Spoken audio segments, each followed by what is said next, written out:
आज हम पढ़ेंगे अंकगणित की आधारभूत प्रमेय के अनुप्रयोग। इसके यूजेस क्या है, इसके प्रयोग क्या हैं।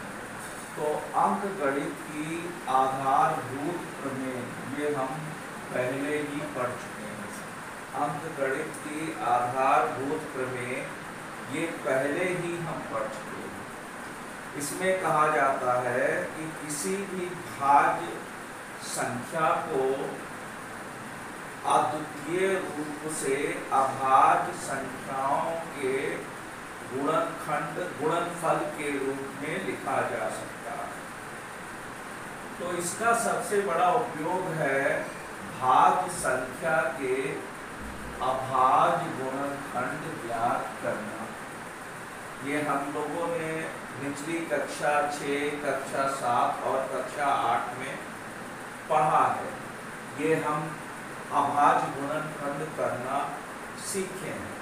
तो ये जो अभाज्य गुणनखंड हमने निचली कक्षाओं में करना सीखा है, वह जो हम तरीका ये जो इस तरीके से करते आए हैं, ये जो तरीका है, ये तरीका असल में अंकगणित की आधारभूत प्रमेय पर ही आधारित है, इसके कथन पर ही आधारित है। क्योंकि ये कहती है कि कोई संख्या अगर 60 है, अंकगणित की आधारभूत प्रमेय यह कहती है कि कोई संख्या अगर 60 है तो 60 अगर अभाज्य संख्या है तो ये ऐसे लिखी जाएगी। लेकिन अगर यह भाज्य संख्या है, अगर यह भाज्य संख्या है तो इसको अभाज्य संख्याओं के गुणनफल के रूप में लिखा जा सकता है। कहने का मतलब 60 बराबर अभाज्य संख्याओं के गुणनफल के रूप में लिखा जा सकता है। अब इसका मतलब ये हुए कि इसको अगर हम अभाज्य संख्याओं से, आने वाली अभाज्य संख्याओं से भाग देते जाएं तो ये पूरी तरीके से कट जाएगा। अगर इनको अभाज्य संख्याओं से ही भाग देते जाएं तो ये पूरी तरीके से कट जाता है। इसी तरीके से अभाज्य गुणनखंड ज्ञात करने के लिए हम यहाँ पर जो संख्याओं का प्रयोग करते हैं वो अभाज्य संख्याएं होते हैं। अभाज्य गुणनखंड करने के लिए कभी भी हमें भाज्य संख्याओं का उपयोग नहीं करना चाहिए। अभाज्य संख्याओं का तो अभाज्य संख्या का उपयोग करके ये 2 से भाग दिया 23, फिर 2 से भाग दिया 15, 3 से भाग दिया 5, 5 से भाग दिया यहाँ।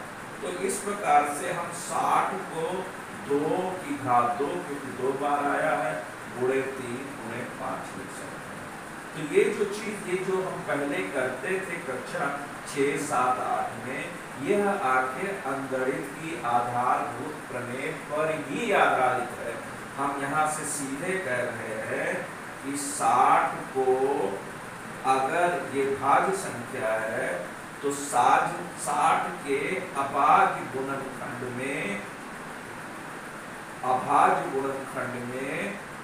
ये हम जो अभाज्य संख्याएं प्राप्त करेंगे वो 2 और 3 और 5 हैं। जहाँ पर 2 की घात 2 होगी, 3 की घात 1 होगी, 5 की घात 1 होगी। इसी तरीके से अगर हम दूसरी भाज्य संख्या ले लें 90, अगर ये भाज्य संख्या हमने ले लिया 90, तो 90 यहाँ जो हम अभाज्य गुणनखंड करेंगे तो फिर यहाँ पर अभाज्य संख्याएं लेंगे, और जब हमने अभाज्य संख्याएं ली हैं तो इस तरीके से 2, 45, 3, 15, 3, 25, 5, 1, तो इस तरीके से 90 को हमने 2 गुणे 3, 3 की घात 2 गुणे 5, क्योंकि 3 2 बारी आया इसलिए 3 की घात 2 गुणे 5 लिख सकते हैं। इस प्रकार से हमने 2 संख्याओं 60 और 90 जो भाज्य संख्याएं हैं उनको अभाज्य संख्याओं के गुणनफल के रूप में लिख लिया है। ये तरीका जो हमने 6th 7th 8th में किया है, यह तरीका हम तभी कर सकते हैं जब अंकगणित की आधारभूत प्रमेय को हम माने। इसी के कथनानुसार हम ये कक्षा 6, 7, 8 निचली कक्षाओं में हम पढ़े हैं। उस समय हमें ये नहीं बताया जाता था कि ये अंकगणित की आधारभूत प्रमेय है, लेकिन कक्षा 10 में ये बता दिया गया कि यह जो हम अभाज्य गुणनखंड निकाला करते थे, ये कुछ नहीं बल्कि अंकगणित की आधारभूत प्रमेय का अनुप्रयोग ही है।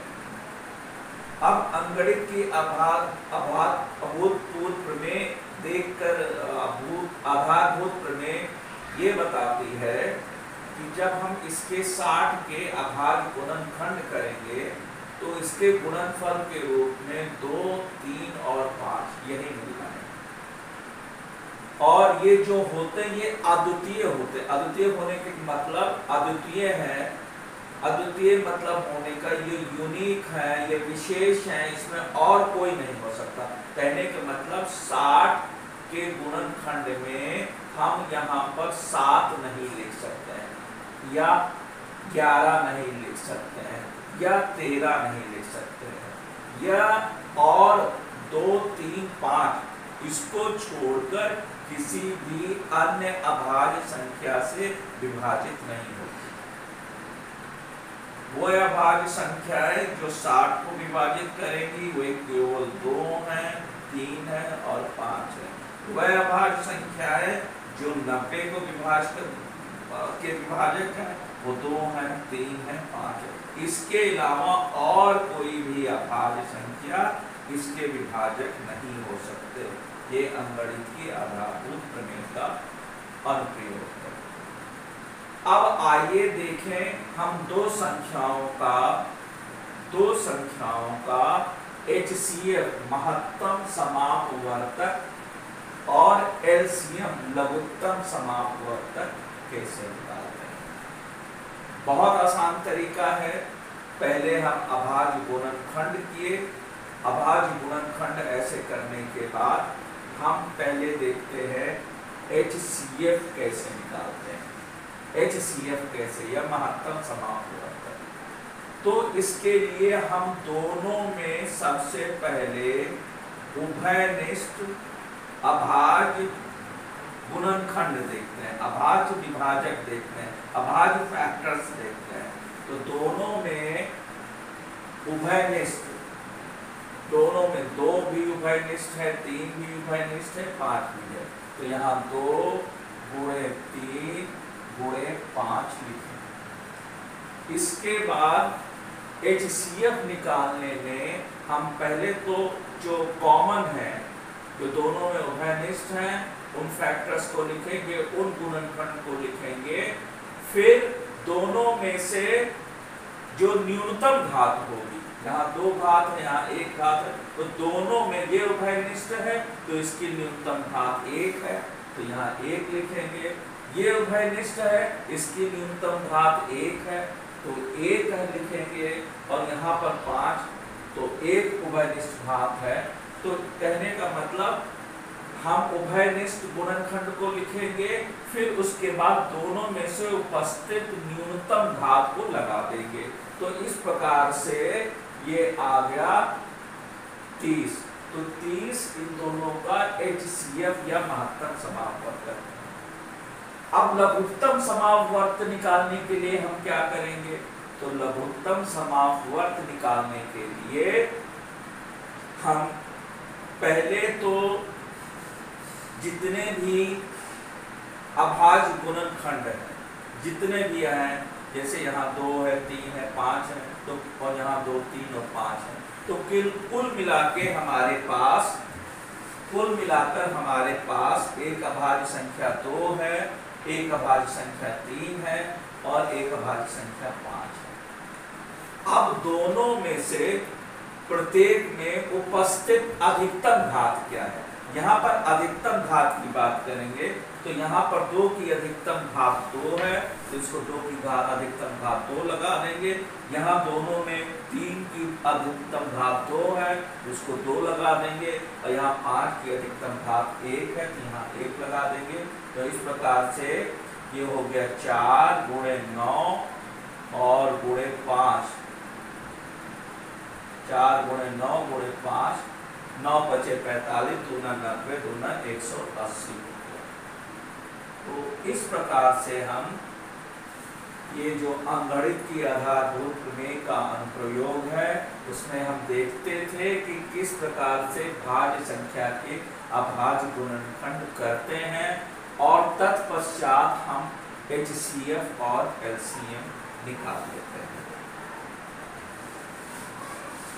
अब हम HCF और LCM दो संख्याओं का निकालने की कोशिश करते हैं। मान लीजिए हमारे पास दो संख्या है, एक संख्या है A और एक संख्या है B। मान लीजिए इन दोनों संख्याओं का महत्तम HCF, इन दोनों संख्याओं का HCF है X, जो महत्तम समापवर्तक है X। ये X से A भी कटता है और X से B भी कटता है। ये महत्तम है, इसके अलावा इसकी बड़ी कोई घात इसमें उभयनिष्ठ नहीं है। तो कहने का मतलब हम A संख्या को लिख सकते हैं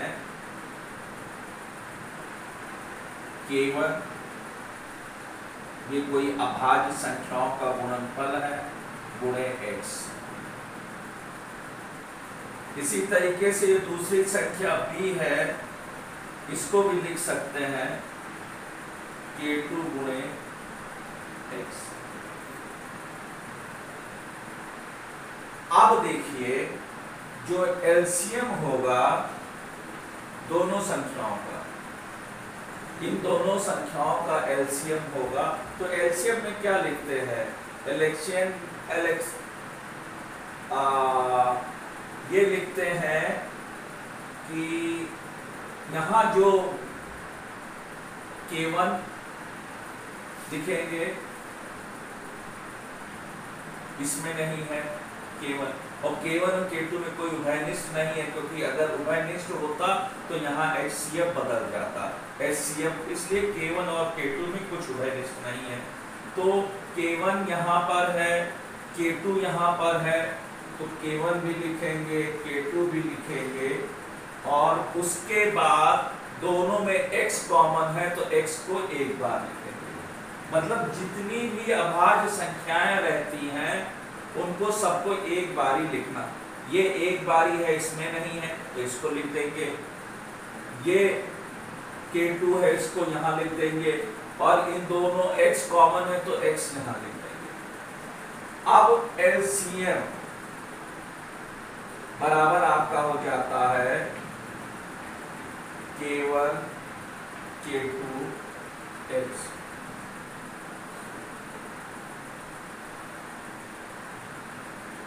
तो अब देखिए A गुणे B क्या है,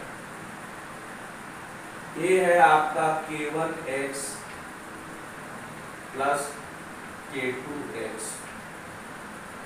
तो A गुणे B बराबर हो गया K1 K2 X गुणे X। तो A गुणे B बराबर हो गया LCM गुणे HCF। तो दो संख्याओं, अगर दो संख्या आपकी दिए रखी हैं तो दोनों संख्याओं का गुणनफल बराबर होता है LCM गुणे HCF।